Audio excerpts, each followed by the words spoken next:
ଆପଣ ଆଗକୁ ଆଗ ଧାଡ଼ିକି ଆସିବାକୁ ଚେଷ୍ଟା କରୁଛନ୍ତି। ଆମେ ଆଗରେ ରାଜନୀତିର ସଂଜ୍ଞା ପରିବର୍ତ୍ତନ ହେଇଗଲାଣି। ଯେପର୍ଯ୍ୟନ୍ତ ଓଡ଼ିଶାର ଜନସାଧାରଣ ଯେପର୍ଯ୍ୟନ୍ତ ନଚାହିଁଲେ ଆମ ଭଳି ଲୋକ ଆମର ସାରା ଓଡ଼ିଶାରେ ନେଟୱାର୍କ ଅଛି।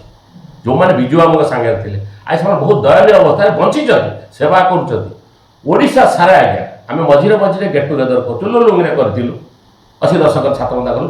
ଯେଉଁମାନେ ସମସ୍ତେ ଯେଉଁ 300 ପିଲା ଆମେ 300 ପିଲା ତ ଆମେ ଆଉ ନାହୁଁ, 300 ଯୁବକ ତ ବି ନାହୁଁ, ଯୁବକରୁ ଆମେ ଟିକେ ଅଧିକା ହେଇଗଲୁଣୁ।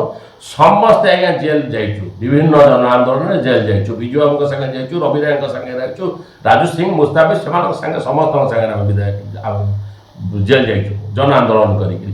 ଆଉ ଦୁଃଖର କଥା ଯେଉଁମାନେ ଆମ ସାଙ୍ଗରେ ଥିଲେ ମୁଁ ତାଙ୍କୁ ଏବେ ଆପଣଙ୍କ ମାଧ୍ୟମରେ ତାଙ୍କୁ ଟିକେ ଲଜ୍ଜା ଲାଗୁନି। ଯେଉଁମାନେ ସେତେବେଳେ ବଡ଼ ବଡ଼ କଥା କହୁଥିଲେ ସେମାନେ ଆଜି ଦରମାଟା ନେଉଛନ୍ତି, ତାଙ୍କୁ ଟିକେ ଲଜ୍ଜା ଲାଗୁନି? ସମସ୍ତେ ତ କୋଟିପତି। ମୁଁ ଆହ୍ୱାନ କରୁଛି ସାରା ଓଡ଼ିଶା ଯେଉଁଦିନ ଯାହା ଚିନ୍ତା କରେ ତାର ଗୋଟେ ଦିନ ପୂର୍ବରୁ କଟକ ସହରବାସୀ ଚିନ୍ତା କରନ୍ତି। କଟକ ସହର 2 ଜଣ ଯାକ ପୂର୍ବତନ ବିଧାୟକ, 2 ଜଣ ଯାକ ହେଉଛନ୍ତି କୋଟିପତି। ତାଙ୍କ ପିଲାମାନେ ଜଣକର ଝିଅ ଜଣକର ପୁଅ, ତେଣୁ ସେମାନେ କୋଟିପତିରୁ ଆସିଛନ୍ତି। ମୁଁ ପ୍ରଥମେ ତାଙ୍କୁ ସାନ ଭାଇ ତାକୁ ହାତ ଯୋଡ଼ି ନିବେଦନ କରୁଛି, ସେମାନେ ପ୍ରଥମେ କଟକ ସହରରେ ସ୍ୱରଟା ଉଠାନ୍ତୁ। ମୁଁ ଆଜି ଆପଣଙ୍କ ଜରିଆରେ ଆହ୍ୱାନ କରୁଛି, ଏ କଥା ତାଙ୍କ କାନରେ ବାଜୁ।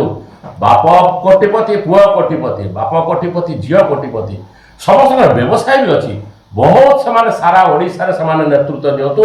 ଏ କଥାକୁ କଟକ ସହରରୁ ଆରମ୍ଭ ହଉ, ଦରମା ରାଜନୀତି ବିଧାୟକ ମାନଙ୍କର ସମ୍ପୂର୍ଣ୍ଣ ଦରମା ବନ୍ଦ ହଉ, ସ୍ୱାସ୍ଥ୍ୟ କାର୍ଡ଼ ଦିଆଯାଉ, ଭଲ ଜାଗାରେ ଚିକିତ୍ସିତ ହୁଅନ୍ତୁ, ତାଙ୍କ ପିଲାମାନେ ଆପଣ ଗରିବ ମାନେ କେମିତି ସେଇ ପଇସାରେ ଉପକୃତ ହୁଅନ୍ତୁ, ମାନେ ରାଜସ୍ୱଟା